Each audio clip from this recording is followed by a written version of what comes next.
Thank you so much for coming to this panel on future-proofing yourself and your organization. And just a little bit, I wanted to get to know you guys a little bit first. How many entrepreneurs do we have in the audience? Okay, excellent. Oh, wow. Entrepreneurs. Okay, and how about educators? Okay, good. Investors?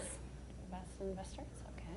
And then how about organizations maybe that are large and established? So maybe you didn't put yourself in the entrepreneur category. Excellent. Okay, great. Well, we have an excellent mix of people, and it should be an interesting conversation.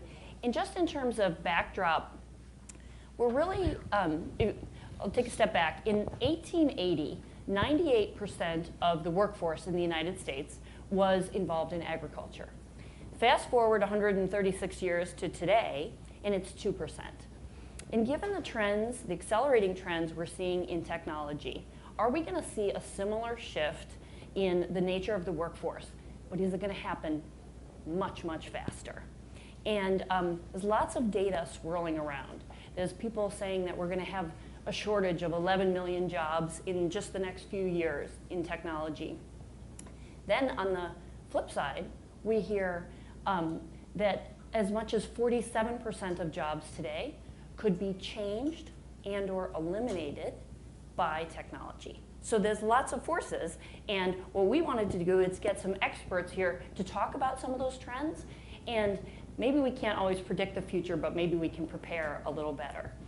And I'll turn it over right now to Jamie from Wunderman. She's CMO of Wunderman Worldwide, which is an agency at the intersection of creativity and data. And her clients include Microsoft and T-Mobile and Coca-Cola. So she's really thinking about how to advise those big brands. So Jamie, can you share a little bit of your insights? Sure, some very large companies that we work with. So we have about 7,000 people in our organization. So part of what we're going to be talking about today is how organizations themselves disseminate information efficiently or not efficiently. So I'd actually like to take a little poll out there too. How many people here are millennials or Gen Y, 18 to 35, in that range? Okay, you're my millennials. Okay, and 35 and older, I'll just leave it at that. My Gen X and boomers, okay, there we go. Just leave it at that. We won't ask anybody. All right, so the millennials in the room, kind of interesting. Usually it's the other way around where there's more of you than the rest of us. There are about 2 billion millennials globally right now. And we're in this interesting stage right now where we're about to have 4 generations in the workforce. So there's boomers who are 50 and over. Gen X, I'm a proud Gen X, that's somewhere between 35 and 50, and I'll just leave it at that. Then you've got 18 to 35 thereabouts are millennials, and then under 18 are Gen Z. So we're about to have this stage where we're going to have 4 generations all working in the workforce. And if you're like most companies, there's a little bit of a war of the generations going on in your company right now, in the world in general. But you've got this alignment between boomers and millennials and Gen X and Gen Z. And when we typically hear from boomer or Gen X managers, ugh, those millennials. Right? That's a refrain that's fairly common. And I'm not a millennial basher. I'm a big fan, so please don't throw tomatoes. I think it's great. But I think there's a lot of misunderstanding about the why behind the behaviors. And we're going to talk a little bit about that. But one of the things that we do at Wunderman is really help identify behaviors, apply them to advertising campaigns to help people encourage them to buy things. But really understanding those intergenerational connections is a bit of a secret weapon. And I'll tell you a quick story. And I understand that Stanley McChrystal, General Stanley McChrystal, will be speaking here. If you get a chance to go see him, I encourage you to do so. He tells a great story about he was getting ready to send a battalion out into combat. And he looked across the room and he said to this group of about 100 or so men and women, young faces, he said, "Where were you on 9/11? I want you to think about that passion and that power as you go out into the field." And this one young man raised his hand and he said, "Sir, General, sir, I was in the 6th grade." And he had this epiphany. And the epiphany was, oh my God, I'm old. And we've all had that epiphany. But what he thought was, I am leading an organization of multiple generations. And unlike in the old world of command and control dynamics, where at the top is a pyramid and I'm the expert, and I'm bestowing upon everyone else my knowledge and expertise, I'm now in a situation, much like many of you in the audience here, where people who are younger than me in age are more advanced than me in experience in things that I don't know, and I have to get comfortable with that. And I think that's part of the thing that we're going to talk about today, is really understanding the need and the benefits for collaborating so that we can all definitely provide some kind of contribution to the knowledge base, and how we collaborate between generations and what that means for our societies, whether it's a company, a large company, a small company, entrepreneurs, or large educational institutions, or the government for that matter. That's one of the opportunities for us to think about. Right. And Greg, your organization, which you founded, Intentional Futures, really helps organizations envision the future, storytell, do strategy and product design. And I wondered, and to your credit, I think you were involved in the TED Talks for both Saul Kahn and David Christian, who leads the Big History Project. So those are people that turn to you to envision the future. Can you talk a little bit about how some of the themes that Jamie mentioned resonate with you? Sure. So we spend a lot of time looking at a bunch of products and making sense of them for a wide array of audiences. And so this theme of collaboration has definitely been coming up. And the product I'd focus our attention on is something called Slack. How many of you have seen or used Slack?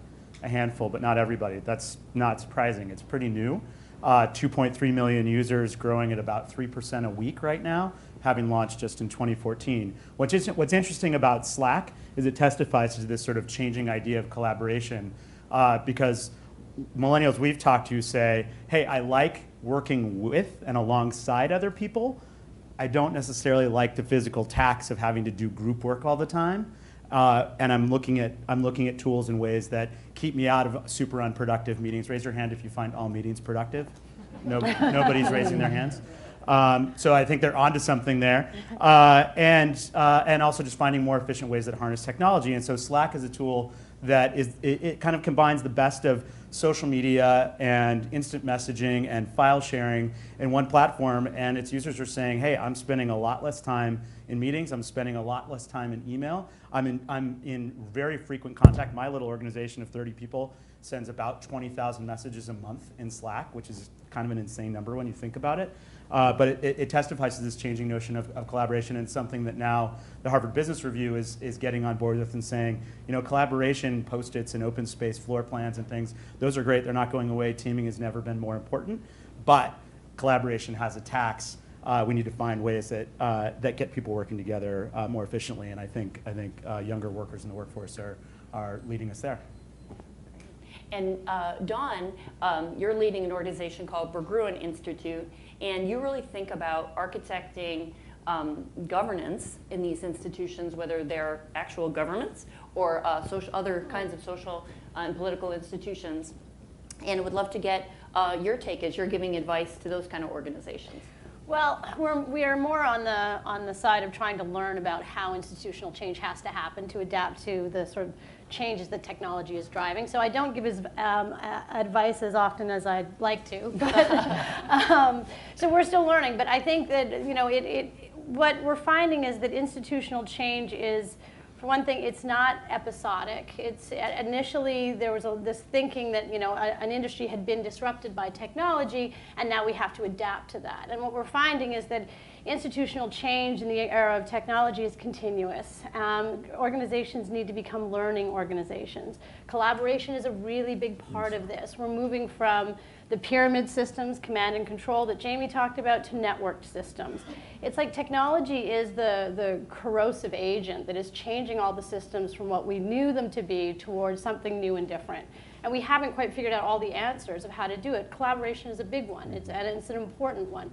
But I see, the Slack and the idea that the pendulum swings, maybe we went too far in that direction. Now the pendulum's swinging back, and we're finding an equilibrium that allows us to be flexible and adaptable and changeable and learning and so on. And I think that we're still in the process of learning. I think it's the beginning of a learning curve.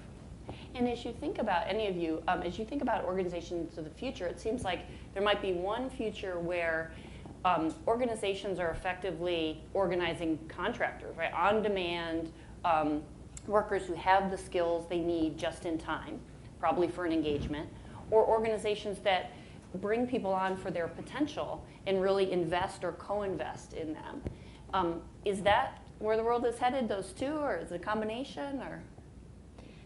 I think one of the things that we've seen, it's interesting, in the research that we look at is just how people are preparing, how students, young people, are preparing themselves to learn. And we were talking about this before, and it was set up so that you'd go to school, maybe you'd go back for graduate school, and then you entered the workforce, and that was all your learning.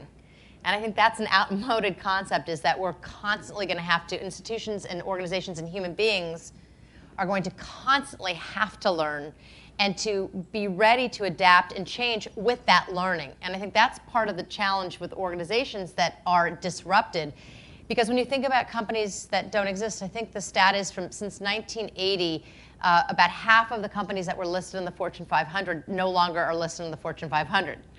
And you say, well, Kodak or Blockbuster, I'm sure there were really smart people in those companies that were saying, there's a problem here, the music industry. It's just that the organizations were not set up to take in that new learning and then respond to it in an efficient way and adapt. And I think that's really at the crux of where we're going. So to your point about, is it contractor or is it, always investing in your employees, I think it's probably going to be a combination of them. And again, I think that drive, the way institutions will have to change, is actually driven more by individuals than it is by the institutional needs. Individuals are going to see their career as a sort of journey that they own. And by being proactive about what that journey looks like, it, I think, leads them to a place where they don't work at the same place for their life. I mean, investing in people that you really want to keep is going to be imperative. But it's no guarantee that you're going to keep them, because I think that people see their opportunities. There's a lot more choice. There's a lot more things they could do. There's a lot more ways, I think, to make a living. They have the opportunity to do interesting work. So, and that sense of agency, as we've seen in the millennials, is very strong, right? This idea that I'm going to go work for a company and stay there for my life, that's so foreign to them. It's just not going to happen. And I think it's in the face of those kinds of changing expectations that institutions themselves have to change. Not so much out of this is what we want, but this is how we need to adapt. And when we were warming up, Jamie, you had a great quote. And you said it's not about generational mutiny. Right. I will let you take it from That's there. okay. I mean, what happens is when you see a lot of this in organizations, you'll see, I would say, people of experience saying, oh, those millennials or whatever it might be, they're trying to change everything. They're trying to upend the whole system. And so what we always say is, it's not mutiny, it's efficiency. Younger consumers, younger people are constantly, in their DNA. We were all at that stage once where we could see things and see how we could do them better and more capably. And I think that's part of it, is just this ability to reimagine and to act. I think you get too comfortable doing things the same old way, and it's easier to preserve what you know. If it isn't broken, don't fix it, right? So if things seem to be working, why make these changes? Well, we've all seen how fast the situation and systems can be disrupted, and you have to be prepared for things that we can't even anticipate. We were talking before about artificial intelligence. I mean, we've been talking about that since, 2001, the movie 2001, which was many years ago. Who would have thought that now I mean, how many people here have talked to a bot and recently? Has anybody talked to a bot? Did you know you were talking to a bot? Right? So, I mean, but they're getting better and you don't know. We were talking about AI as a launch pad as an example of how things are changing. Yeah. That's your area. Yeah, I mean, just to put some color around that trend, we're seeing Amazon Echo with 3 million units in the last year. Great story. Oh, excuse me. That's Chewbacca. That's Chewbacca. That's the best one ever. That was not on cue. That was really weird. I apologize. That's AI in action. Yeah, right? yeah. The computer didn't like it. So Amazon having shipped 3 million units.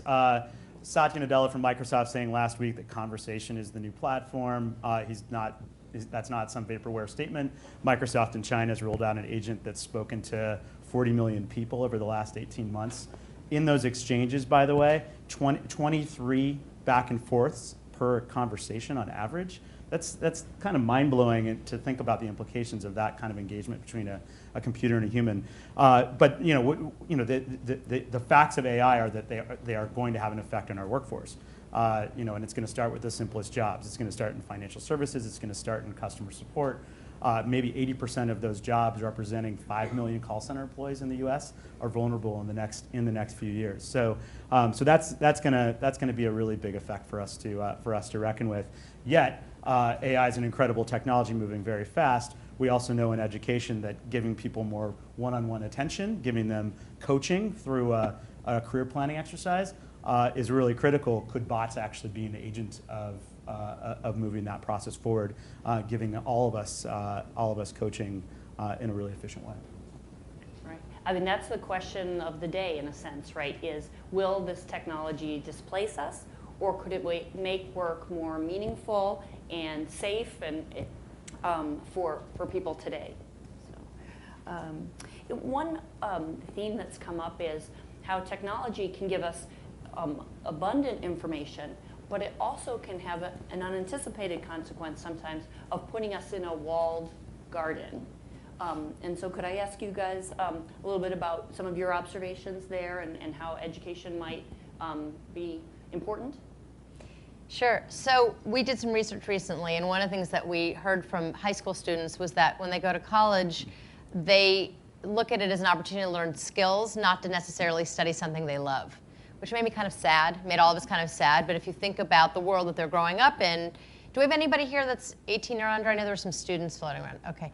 So anybody here who have kids who are in high school? Let me ask that one. Okay. You're really tired, but you guys have an advantage because you live with the change agents. So congratulations. But they're learning in a different way than we did, and they're very practical. Kids today have to be incredibly practical. So are we veering more towards a vocational approach, or is there a benefit in having them learn how to express themselves, or to think critically, or to develop an insight? I mean, we were talking a little bit about the title of a job that's data scientist. And it's an impressive, what do you do for a living? I'm a data scientist. Okay, drop the mic, I'm done, right? You're a genius, you must be really smart. But learning to think critically is something that's going to be so valued in organizations. Big data is just data, right? It's the insights, it's the why that's so critical. And what's happening now is for example, there's a study done, and if, for example, you give two people a search term, and one person types in Turkey, they might get news, politics, that type of thing. The other person might get travel and recipes, depending on what their previous search terms were. And so that gives you an algorithmic bubbles that if you extrapolate that and keep going beyond that, what does that do to the worlds that we're all living in? You get more of the same based on big data being able to deliver more of the same, because in theory that's what you want. But in the role of education or in companies, how do we get people comfortable with being able to find something that they don't know they want to discover? And I think that's going to be the real trick going forward in education and in business. So I think, this goes back to the conversation we were having, that I think education is the key of getting us out of those bubbles. What we're finding, and this has really big social and political implications. One of the reasons why I think we're so polarized today is partially because of this bubble that we're in, the narrowing that social media and the Google algorithm has had on our frame of reference, what it is we know. We know less and less because we're finding the only things that we search for. And so we become these people who are they have blinders on, and it becomes harder and harder to get out of that box, because more and more of what you're hearing confirms what you already believe. You're living this narrative, and you're just being fed exactly what you want to hear. And so what you end up with are people who are very polarized, and people who can't understand this other perspective because they barely have ever come across it. And that polarity is showing up. It's not just here in the United States. That polarization, political polarization on the left and the right, is showing up all over the world. And it's very problematic because societies do have to work together. They have to get along. They have to actually work things out. And so it is becoming a big problem. It seems to me that education And it's broad-based education, not skills-based education. It's liberal arts education that gets you out of that box and gives you the curiosity to even, well, first of all, to recognize the wall you're in and the wall you may be creating for yourself with some help from Google, but also to get beyond it, to be curious enough to ask questions. Because if you don't know what you don't know, it's really hard to find it. And so I think it makes it really important that our education system change quite a bit. There's a real focus on STEM right now, and I think that's great and that's nice, and it's important that we do have people who are able to do those things. But without the curiosity to look beyond the box that you're in, we're going to end up with a very fragmented society, and that's not the way to go. You need collaboration, you need broad-based communication mechanisms, you need people who can speak the same language.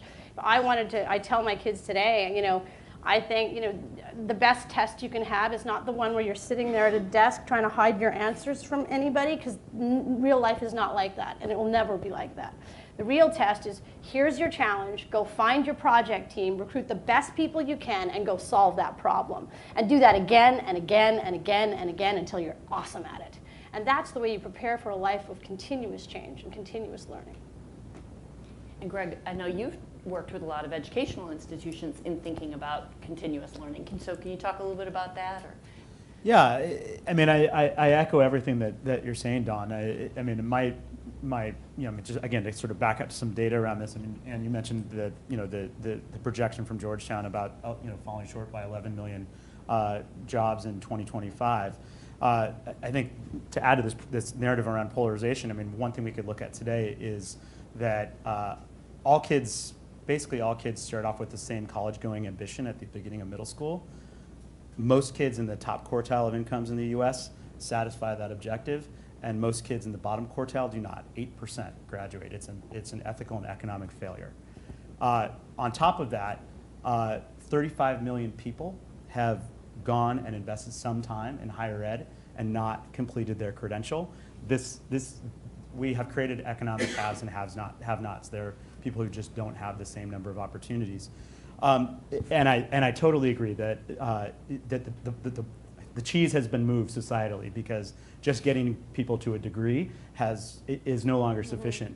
The waves of technology that we're talking about, AI, intelligent cars, the sharing economy, all these things point to the jobs, the idea of sort of a career-long profession starting to go away. And so people are going to need to get bachelors, get masters, remaster, do lots of things over the course of their careers.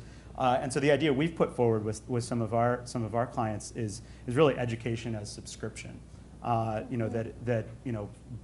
the notion of alumni as cheering football fan and donor, and move to the idea of alumni, of no alumni, of people in continuous education through an institution, and continuous exposure to really brilliant people and project collaborators and clients and other things. So that's one idea that we've been working on with some folks. Interesting. It has a huge business model implication, right, as well.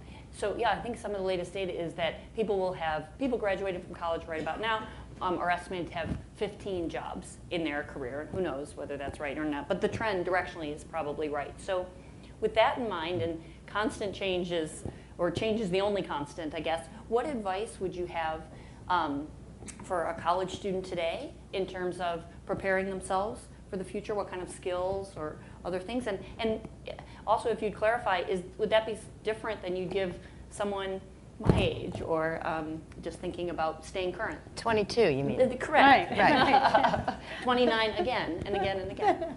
Continuous. Okay. Who wants to take it? You want to start? I'm not sure the advice is different, although I haven't thought it through. As I said, for my own kids, we've looked for opportunities to educate them in all kinds of ways. We travel a lot. I've tried to expose them to different languages. I've got them coding, not because I think it's, I want them to be coders, but I think it's a language that you really should know in the future, if not to solve problems, at least to recognize what's gone wrong. And I think it's going to be really important. I think it's exposure, it's a lot for younger people, and for a college student, I would say go out there and, do what you're really passionate about, whatever it is, find out what you're really passionate about and go do that, because you'll find your purpose. Money comes when you're really passionate and you're finding your purpose. So I think that would be my biggest piece of advice. But beyond that, it would be, being an adaptive person, I think, means working in a lot of different contexts, working with a lot of different people, putting yourself in situations where you're out of your comfort zone on a regular basis, because out of your comfort zone is going to be your new normal. And I think that's the way, that's the way you want to treat your life. Get yourself as many experiences as possible. The more narrow the frame, and that's when it becomes harder when you're older, because if it were up to me, I'd have a rotary phone stuck to a phone wall somewhere, and it'd be the only way to reach me. But it's not an option anymore. So I think becoming adaptable means putting yourself out there and giving yourself a range of experiences that really test sort of the fiber of who you are. And the earlier you get used to constant change, the better off you're going to be, and the more successful you're going to be in a constantly changing future. I think that one of the things we have seen is that there's a pendulum, right? So boomers were the hippies, and they were, we want to change the world. And then it was Gen X, who we were the ones who were raised by wolves, and Hippies. we were the ones who'd rather live on the street than move home with our parents. And then you had millennials who were told that they could do anything or be anything because there were so many of them. And now you've got Gen Z, and the secret weapon is resilience. And I think that it's some combination of all four things. I don't think it's any one thing. I think it's a combination. Resilience is certainly important, but being adaptive is also important. I always say this is the time of year when we get a lot of those phone calls of my niece or nephew is graduating college, can you talk to them about a job? And the first thing I always say is, be a good writer. That's really key. But the main thing is to be able to have this ability to be creative, and whatever that means for the person. And it could be creative when it comes to data, or it could just be a data-oriented person that is creative, or creative person that's able to manage data. I think you have to have both sides of your brain. I think that's really important. But having the ability to be practical, having a global sense, and being able to contribute. So a lot of times we'll get a call and someone will say, I want you to be a mentor. And I said, I'm not interested in being a mentor, I want to be a partner. And I think being able to be a resource to educate me, and for me to be able to educate someone else, is really key. And that I go back to that whole idea of collaboration, which we started the conversation with, is that too many organizations still sit in that archaic way of not being able to disseminate information and being able to get the new ideas into the senior leadership and then being able to act on them. And that's really key. And I think that's important. It's interesting too, there's a shift right now. We live in a world where we all have access to almost perfect information. If you believe that you can access information, at least a ton of information, right? It's all very transparent. Milton Friedman famously said that the role of business is to maximize profits for shareholders. And I'm a Gen X, so I'm like, yes, that's right. That's absolutely right. Make as much money, greed is good. Make as much money as you can. And yet Jack Ma, who arguably would be considered an incredibly successful person, said there are three things that are most important in this order. Number one is the customer. Number two is the employee. And number three is the shareholder. And I think we're at a stage right now where you've got those two philosophies that are battling each other to some degree. And organizations that can take care of their customers, take care of their employees or their students, and also be profitable, that's the combination. So the people that we're looking for are people that can actually contribute to all three of those things. And I'd take it a slightly different direction, and forgive me for deploying an ocean-related metaphor, but we are in San Diego. I think it's about helping people get comfortable with understanding waves of change, and rather than fearing those waves, learning to surf, and thinking about surfing not as one act, but it's swimming, and it's navigation, and it's understanding tides. I like surfing, I guess. But to me, this points to, hey, understand what's coming. What looks like it's going to be a little, just a little wave. What's going to be a bigger wave? Learning to master that, and then being interdisciplinary enough to do all the things that you just described, Jamie, to really capitalize on those trends. So you might say, if you were young, you might say, hey, this bot thing is interesting. Learning to program in conversation could be a great skill. I wouldn't stop there. I'd say, well, what would you apply that to? And you might say, gosh, I sure have been reading a lot about rising ocean levels, and it seems like low-lying coastal areas, sorry San Diego, could be at risk. Like, is evacuating large swaths of the world population going to be important? How can my bot serve that community? And think about doing that for 10 years, and then see what that opens up. Because I think the world is going to change, and it's going to be fun to evolve with it. That's really fascinating. And so let's dig a little deeper into this notion of non-financial metrics. Because one thing is they say you manage what you measure, right? And we've had metrics like P&L metrics or GDP, right, that have been traditional metrics. As you're thinking about organizations that are most progressive, are you seeing them think about those other stakeholders in different ways, or talk about them in different ways? Innovation. Yeah. So one of the things that's so interesting is when I talk to clients, and usually they'll say, my biggest priority this year is innovation. Innovation. Okay. Silver bullet innovation. What does that mean? And a lot of times they're looking for ways to measure it, and it could be by buying usually it's some new system or tool that they're going to employ. I'm going to marketing automation, or I'm going to buy some technology tool. But innovation is one of those things where it's so important, yet it's not really easy to measure. And what I think is so interesting, it's the human portion of innovation is quite fascinating. And this is a trick question, so I'll say it out there. So when you think about innovation through the ages, can anybody tell me some ideas of what has sparked the most innovation through history? It's a trick question, so if you want to throw something out there, so most people say computers, the phone, internet, right? How about Gutenberg? Gutenberg. There you go. I like that one. Okay. Thank you for. What's your name? Ira. Ira. What do you do? Learning games. Okay, learning Okay. games. This Oh, guy's that's great. good. Okay, so that's actually a really great question. What they say, one of the most influential things that has ever caused the most innovation is coffee. And I'll tell you why. This is a funny story. In Europe, in about the 1400s, the water was so bad that most Europeans spent all day drinking beer. So they were drunk all day. When they introduced coffee, the continent essentially flipped from being drunk to being wired in a matter of seconds. And what started to evolve were these coffee houses. Now, the reason those sparked so much innovation is for the first time, we're going back to collaboration, it's the theme. Yeah. It's like the real world version of Slack. Coffee houses came. So for the first time in history, and this was said to spark the Age of Enlightenment, you had people of all different walks of life, travelers, people with different ideas, gathering together to share those ideas. That sparked innovation. So to me, I don't know how you measure that, but that is really the lifeblood of any healthy organization, is an organization that's able to absorb, adapt, get information, get ideas from all different parts of the company. It just makes me think now it's Starbucks with free Wi-Fi and Slack access. I mean, come on, we're going to have that's the next age of enlightenment. And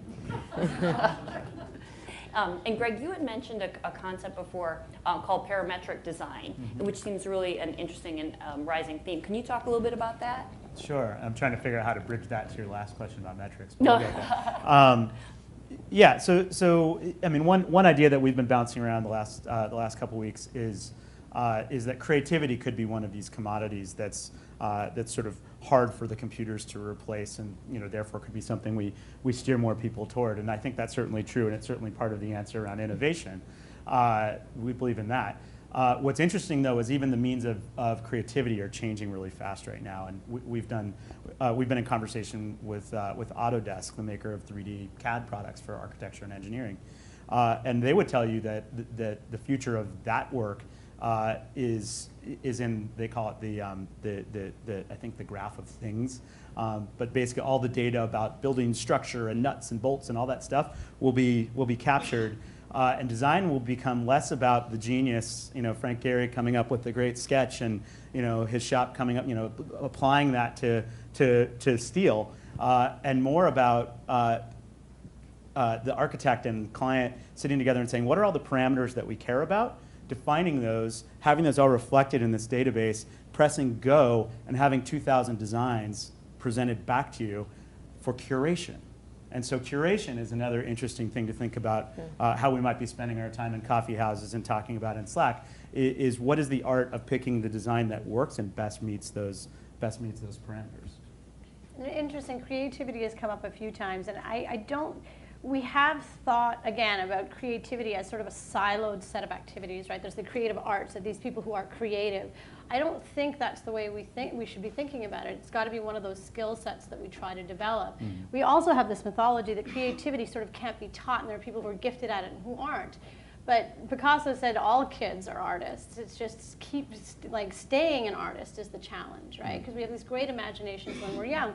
The education system and the way we teach people now, I think, is quite effective at stamping out creativity, and we lose our imagination. I think if we learn to really harness that, to somehow encourage it and enhance it and so on, I think it's one of those things that a skill set that will carry you through for a very long time. And I want to make sure, did I cut you off on your, did you have a comment about financial metrics or non-financial metrics? No. Okay, got it. Okay. So I'm going to do something, we have 14 minutes left. I'm going to do something that's a little bit anti what we always do at GSV, but we're going to try it because you have such amazing panelists here. I'm going to open it for questions and just see if you'd like to take advantage of the experts we have here. Come on, Ira. Okay, yeah. Thank you. Both Jamie and Dawn mentioned, in a nutshell, what becomes lifelong learning. My question is, as you talk about young people moving into the pipeline of the workforce, changing jobs often, is it the learner's responsibility? Is it a corporate responsibility? Where does the line cross, where each bears some, but financially speaking, who's going to bear the cost of creating systems for lifelong learning? And moving backwards along that continuum, are they going to be taught to be lifelong learners in their formal education early on? Oh, you did not softball it, did you, Ira? You're so smart. Well, I'm going to just say this because I come from a big corporate entity. So at my agency, we have 7,000 people, and we're part of a very large corporate entity called WPP. And there's a calculated decision. It's less expensive to retain people, educate them, keep them engaged, than to go out and try and find new employees and to retrain those people. So from a cost-benefit analysis, it's much better to keep them engaged. I can't speak to what the education system is turning out in terms of employees, but I will tell you that when we're constantly hiring, constantly trying to hire people, what we hear is so interesting, which is so different from our experience growing up, is that the job market, the amount of information out there is so fluid that you have the ability to know if there's a better job out there instantaneously. Remember, think about how hard it used to be to get a job. You'd actually type a resume, you'd put it in an envelope, you'd send it to your uncle's friend, and that's how you got, it was like the information was scarce. Now the information is out there. I think it's in the best interest of companies and universities to partner and to find a way to have a public-private partnership, which I don't know how often that happens. We reach out to universities all the time to try and engender that sort of ongoing learning opportunity. But it's expensive to hire and retrain. So from the cost analysis, I say companies are going to have a really great opportunity to retain people if they provide a vital environment where they're constantly teaching people. So I would tend to agree. I think the organizations that succeed are the ones that are capable of identifying the right person for the job, the right person for them, and investing in the right people because they'll be able to retain them, I think, for a time. But they'll also be good at figuring out what kinds of things, what kinds of projects are more suited for, or what kinds of positions are suited for contractor work, and are able to do that very effectively and bring people on for projects where there's sort of a mutual benefit. You're going to gain from them being part of the project, and they're going to gain from the work experience and the learning that they're going to do on that project. And you have this sort of collaboration short term, and then they move on. And I think it's figuring out who to invest in for the long term or the medium term, and who and what positions are more of a contract sort of.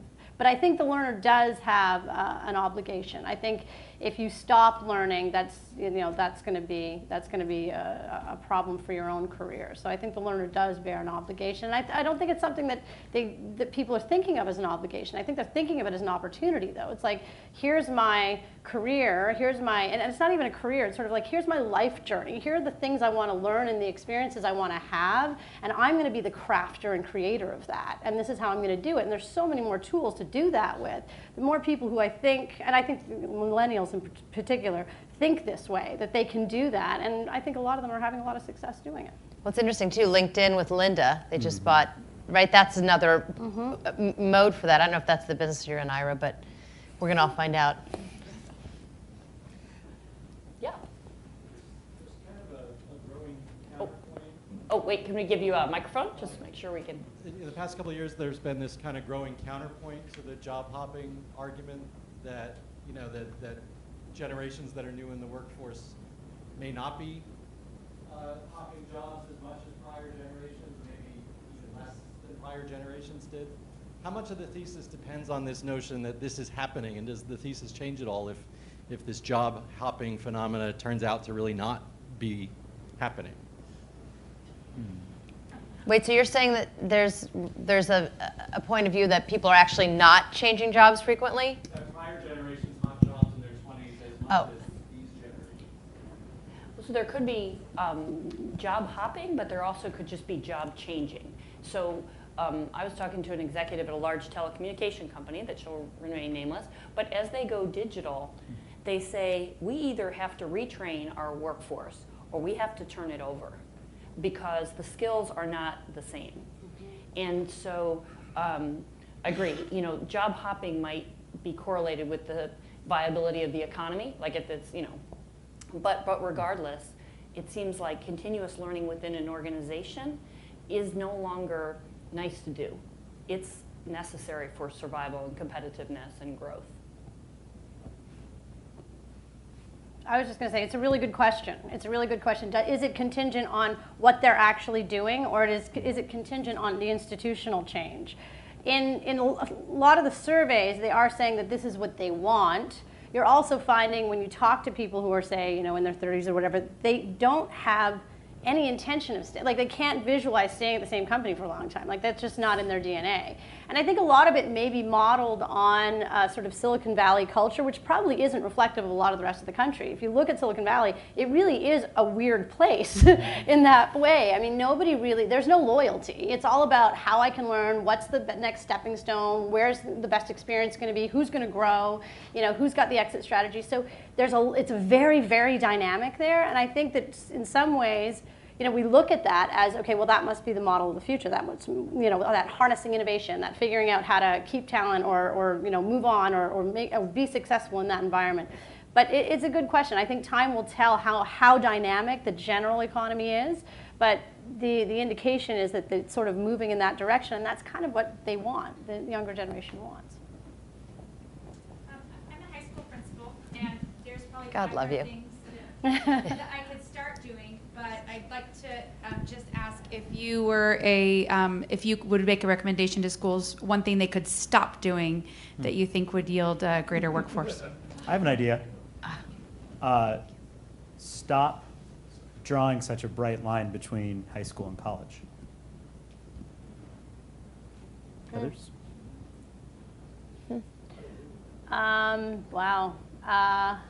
Would you say why? I think we could abstract how. I mean, there are lots of programs emerging around Early Start, right? And giving high school students the chance to earn college credit. I think from an economic standpoint, that just makes good sense. There's a really interesting debate about the merits of early college credit versus advanced placement. Number two, I think you could back out the learning objectives of college and the learning objectives of high school and say where are the overlaps, what are the things we could hack and go faster with, because we know that we know that the investment of education dollars is going to have to get spread over more time, and so let's give kids more chances to do that starting at the age of 14. Why not? What do you think? I think, I don't know, I think there's probably a lot of things. I think that's a really, really good one. You know, it's, as I said before, I think more opportunities to learn collaborative, to be project-based, to have a lot of deliberation, to, you know, my son he went to in his younger years, he went to a school that was sort of had an interesting model. It was a charter school and had, you know, some interesting ways of teaching. And then he went to his new school, and it was, you know, much more sort of standardized. It was public education, whatever, and he called it cemetery-style seating. And he goes, yeah, it's cemetery-style seating. And he just found that his opportunities to actually relate and interact and have that collaborative relationship with the rest of the classroom, he found that it felt like we were learning together. And now I'm not. Now I'm sort of stuck at my desk, and if I don't get it, I don't get it. And there's not a lot of opportunities to discuss or ask questions because they're sort of getting through the curriculum. And so, and I think it's a fault. That's not the way we work. It's not the way we're going to work in the future. I think more collaborative opportunities, no project-based opportunities, more things where they're going to run up against personalities they might not like and find it difficult to work with. That's the real world. So I think that's the change I'd make. I wonder about the pressure that's being placed on institutions of higher education. This is, after all, ASU GSV, so I'm mindful of the ASU portion. So your comment, Greg, about moving the cheese, that it's not just a bachelor's degree anymore. We've got the pressure on the bachelor's degree. Now there's the sort of unearthing of the value of the bachelor's degree. Now we've got this whole middle schools phenomenon. Well, hey, you don't need a bachelor's degree anymore. You need some skills. And then your argument, Dawn, about this whole notion of lifelong learners, this comment from the gentleman over here about we're all going to become lifelong learners. Where does that place the degree then? Where does that place institutions of higher education, this dynamic, evolving ecosystem?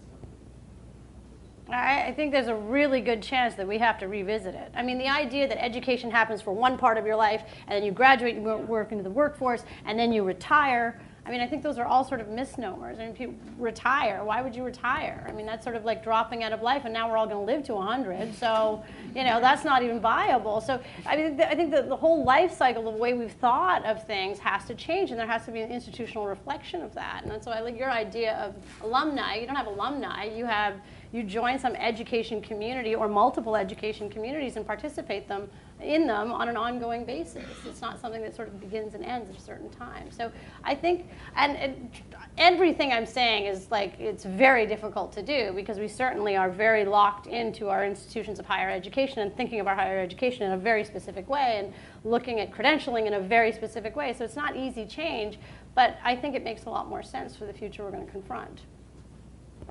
It is kind of interesting that a lot of education, I think Sir Ken Robinson said this in a TED Talk, is education to date has been based on your date of manufacture, which is how old you are.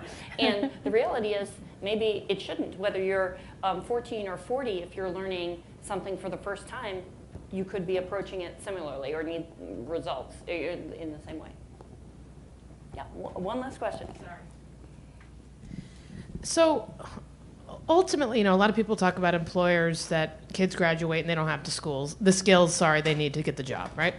And of course, everyone's paid a fortune for that education, so that's annoying on many counts, right? So, and then you heard, you know, in that talk we saw at the noon about how kids don't want to pay for stuff. They get stuff for free. It's instant, right? So ultimately, especially with this new generation, who realistically is going to make it their responsibility to educate these new, 22, 23-year-olds? Is it the employer, or does the student have to do it themselves, and who's going to ultimately pay for it? Let me relate a couple of different questions here. I mean, one example that we've looked closely at is Coursera. And Coursera came to market with free online classes serving students all over the world. But they've moved, right? They've moved and said, actually, when we roll up a few classes together and combine them with the project and offer a university-certified educator as the evaluator of that project work, there is economic value for that certificate to the student. They are indifferent as to whether the student's paying for it him or herself, or whether the student's employer is paying for it. I think the market will tell on that front. But I think I don't think I don't subscribe to the idea that free education is going to totally disrupt university education or any other form of higher ed. I think we're going to see a proliferation of new models, and I think the institutions that exist are actually in really strong position if they motivate to be the innovators. Great. Well, thank you so much for attending, and really appreciate you being here, and enjoy the rest of the summit. Thanks.